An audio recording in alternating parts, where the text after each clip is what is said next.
Okay, class, welcome to part 2 of the videos rewriting equations or alternate title literal equations. We're going to look at the last 3 problems on the practice handout. All of these deal with some challenging problems or some word problems. This first one is a problem that I like to give my geometry kids as an algebra review, and they ask this question every single time. So it's a challenging question for them as an algebra review question. So we have this rectangle A, B, C, D, and it has a length x and a width y. And we know that the perimeter is add up all the sides. Or there's this formula. Perimeter is 2x plus 2w, which makes sense. It means the same thing as add x plus y plus y. We have x equals 1/5 y as an expression. So when I draw my diagram, I'll make this 1/5 y. I like the visual. It helps me think through the problem. So now if I think of perimeter as let's just add up all of these, I'm going to have 1/5 and 1/5 is 2/5. So I'll write 2/5 y. And then another 2y being added to that, plus 2y, and that is equal to perimeter. So perimeter, add up all the sides. I could be discussing this as here's my x value, and I'm just going to take it and substitute it into there, and then 2 times 1/5 is 2/5. So if you were thinking along those lines, that works. So what I'm going to do is make equivalent fractions. Now, some of you have done this. It is something that I have not gone over this year, but it's something you remember how to do. In order to add fractions, much more difficult than multiplying fractions, we need a common denominator. So I need this to have fifths as a denominator. Now, this is different than balancing the equation, doing something on the left, do the same thing on the right. What I'm going to do is just multiply by 1.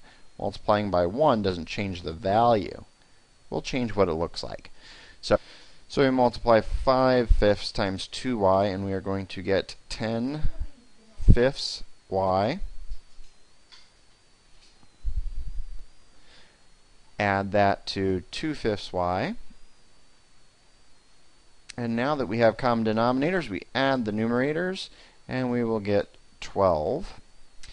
And we keep the denominators, so 12/5 y equals p.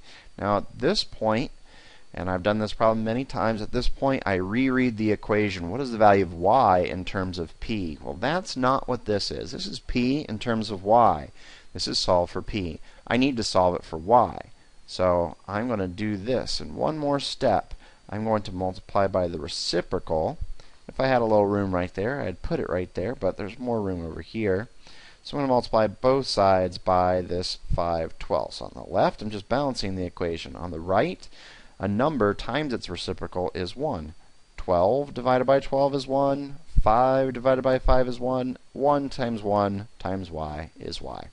So my ultimate answer is y equals 5/12 p. Now, even before I go up here and look at my options, that p could be off to the right, or it could be in the numerator, up next to the 5, but it cannot be in the denominator. So there are 2 options. I could look for the p either right here, or is it off to the side? No, it's not off to the side in any of them. So the answer is B. Okay, on to the next one. A baseball problem. The Pythagorean theorem of baseball. Now this is an inequality sign. It means approximately. I think actually it's very seldom used in math classes, yet it is one of the most commonly known inequality signs, about or approximately. Solve for w is going to be very easy. We're just going to multiply both sides by t.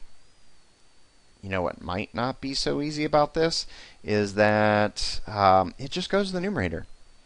It just goes to the numerator, multiplies the r squared. So w equals r squared t over r squared plus a squared. And a is done.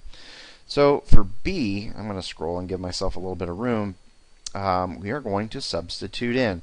And I believe there was a typo in that problem. Let me scroll back up. It should be games played. And games played is going to be 162. So T is 162. And R is the amount of runs that the team scores, in this case the Yankees. In case you're wondering, I'm not a Yankees fan, but if you are, that's cool. I'm a baseball fan, and what's nice about the Yankees is they're cool to root for or against. Okay, so R squared, oh wait, just let's do R. We'll do R squared later. So R is going to be the amount of runs that the Yankees scored, and A is going to be the amount of runs the Yankee opponent scored, the teams they played against, and that is going to be the 668. So I'm going to plug all of this into the graphing calculator. Bring this over. I'll keep this right up here. I'm looking at this equation. I'm going to change the inequality to an equal sign. So I'm going to solve this. Oh, I already solved this for W. I'm going to plug in those numbers, and that's all I really have to do.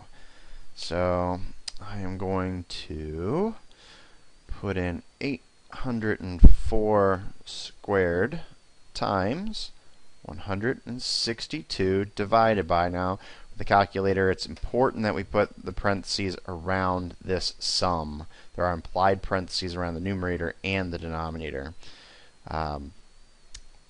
It's going to matter for the denominator in this case. 804 squared plus 668 squared, and I get approximately 95.8 wins.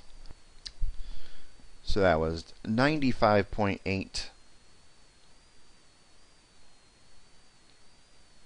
wins.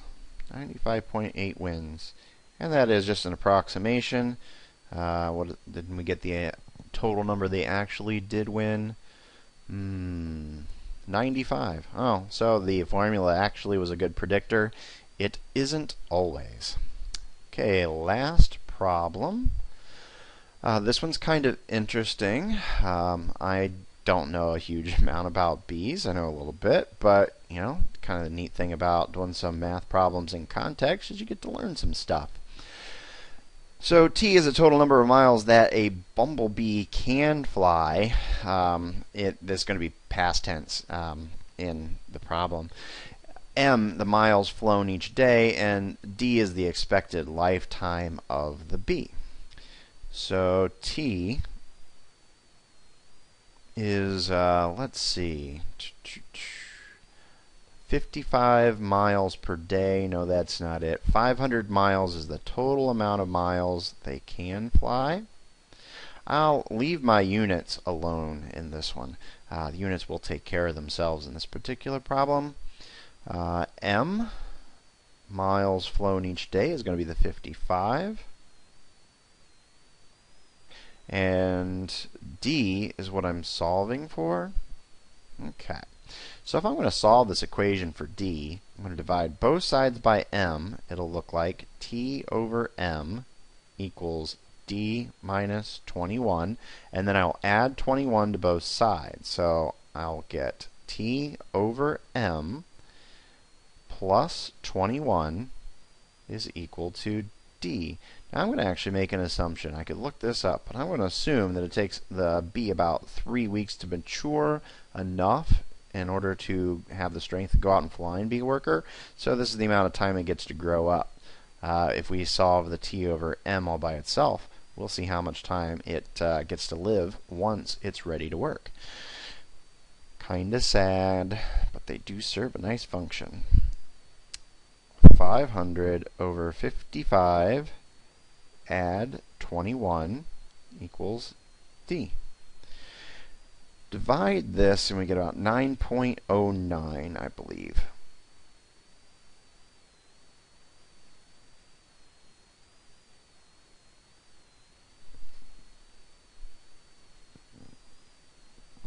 Add that together and we get about 30 days. So it takes 20 days to grow up.